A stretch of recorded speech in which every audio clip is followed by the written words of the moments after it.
Hello, everyone. Welcome back to Life with Ussie. I'm your host, Ussie, and if you're new here, we are in a series called Core Identity Getting Back to Self. This is about gently finding our way to who we really are, not who we are shaped to be, not who we learned to become in order to survive, but who we are to the core. So, today's episode is called When There's No Room to Be Whole. And this one might feel tender and a bit triggering for some of us. But let's settle down and let's do this.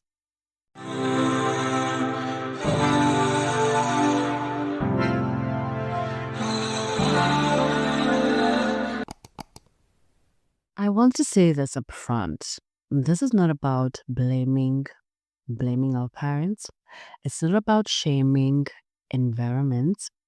It's not about shaming our upbringing, but it's about honesty. It's about our truth.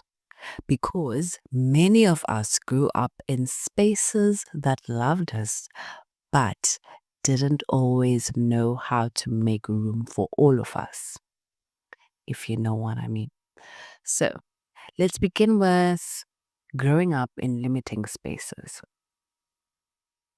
Some of us grew up in Christian homes. Some grew up in s- environments where we had very strict parents or heavy supervision. Some of us grew up in homes where the rules were so clear, the expectations were very fixed, and the future felt pretty like pre-written, like it was pre-written for us. You were loved, but only with certain boundaries. You were protected, but also contained. I know with me, I grew up with very strict parents.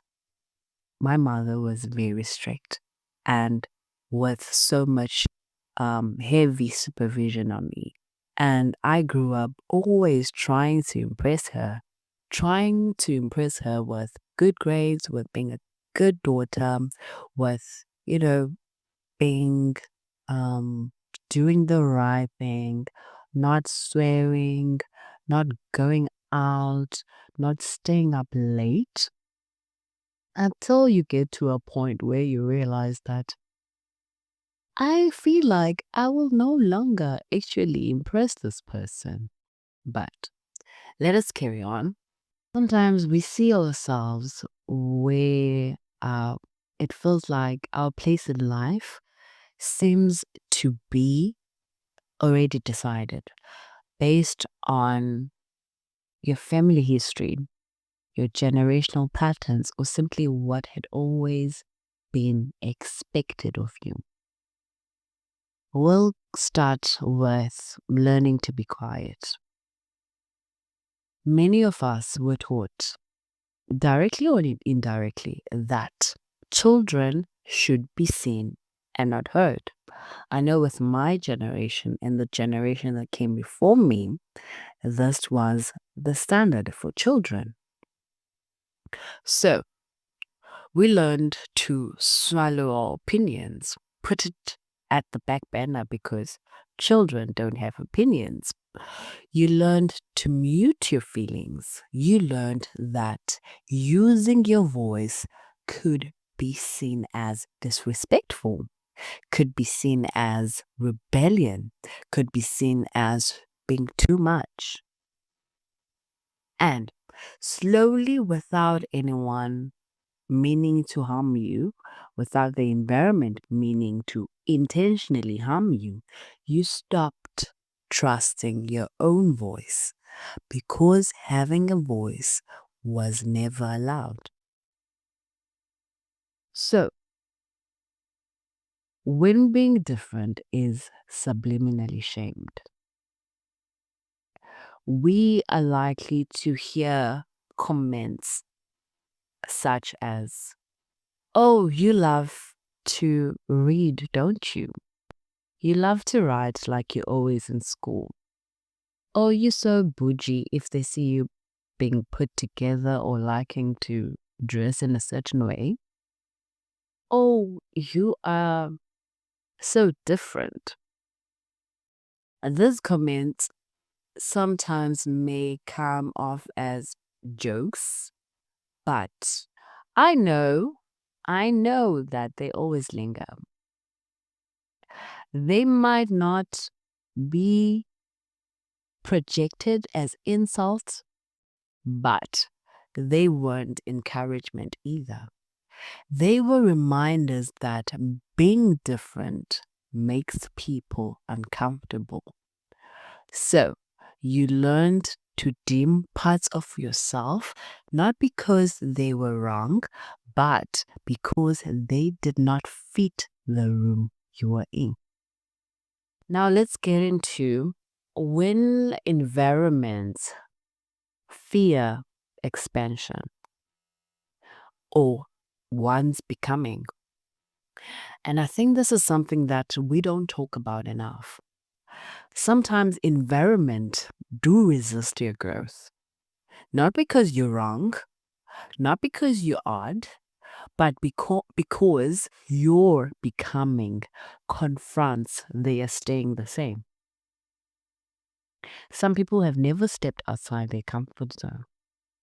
And if you're someone that grew up in a small town, let's say, in a town where it's less city-like, where everyone knows everybody's business, you likely know people who have stayed the same all their lives. You know that grandma stays in that corner. She has always worn that type of dress.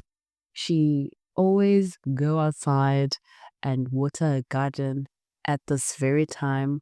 She comes back inside the house. She does what she does like clockwork. And you know people that really never really did anything out of their ordinary for their entire lives. So when you try to step outside the norm, it feels threatening to them. Not everyone who limits you hates you. Some people limit you because they themselves never learned how to be free. And they've never learned how to be whole. And unfortunately, that includes our parents as well. There comes a moment where you start becoming your own person and you start forming your own opinions and your own ideas, your own style, your own thinking. And I guarantee you, it will make people uncomfortable because you no longer fit in the mold they understood about you. You no longer fit in the description that they have about you in their head. You no longer fit in the community bubble that they have created for themselves. That is unfortunately the cost of starting to be whole, realizing that you have to become, you have to enter in a season where you must become whole, become yourself, go back to your core identity. And let me tell you about the cost of not being whole. When there's no room to be whole, you are fragments of yourself. You normally learn who to be at home. You learn who to become when you are at church. You learn who to be when you're at work. You learn what type of character you have to play in around certain people. And after a while, you forget which version is actually you. And that's not always being fake, but it's normally a way of survival. And I have to tell you, just because a space raised you doesn't mean it gets to define the limits of who you are to become. You are allowed to want more. You are allowed to want more without feeling ungrateful. You are allowed to explore who you are without feeling disloyal to anyone. God created us to be different.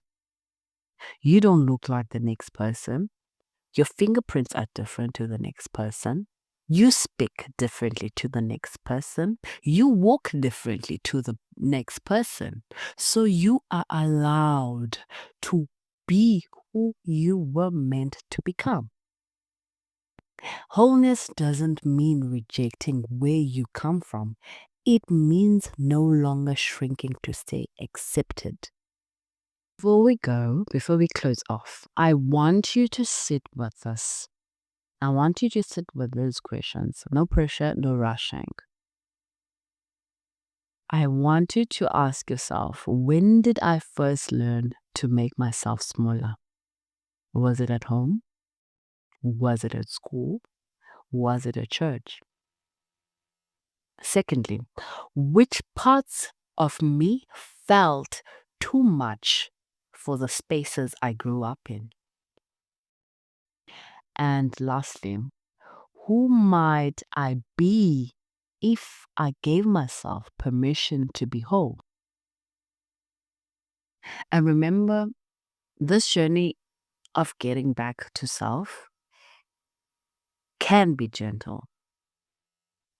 It's not about tearing down things, it's not about shaming yourself, it's about making space for the new. Take it like pouring water in a dirty pool. Dirty pool, it's greasy, you no longer see the color of the water anymore. Firstly, you need to first drain out the old and dirty water, right? And clean the pool. Thoroughly clean the pool before pouring clean water. That's what we're doing. We're cleaning. We're disposing everything and anything that we do not need for our next season. Trust me, this is sacred work, and we need to get dirty to do it. So, in the next episode, we'll talk about when trauma stops being something you experienced and starts becoming something you identify with. I thank you so much for listening and staying with me until this far. And please share it with someone you think might need this type of encouragement. Stepping outside the old, stepping into the new. Until then, be kind to the parts of you that learned to hide. You're safe now to become whole. And yeah, until next time, take care.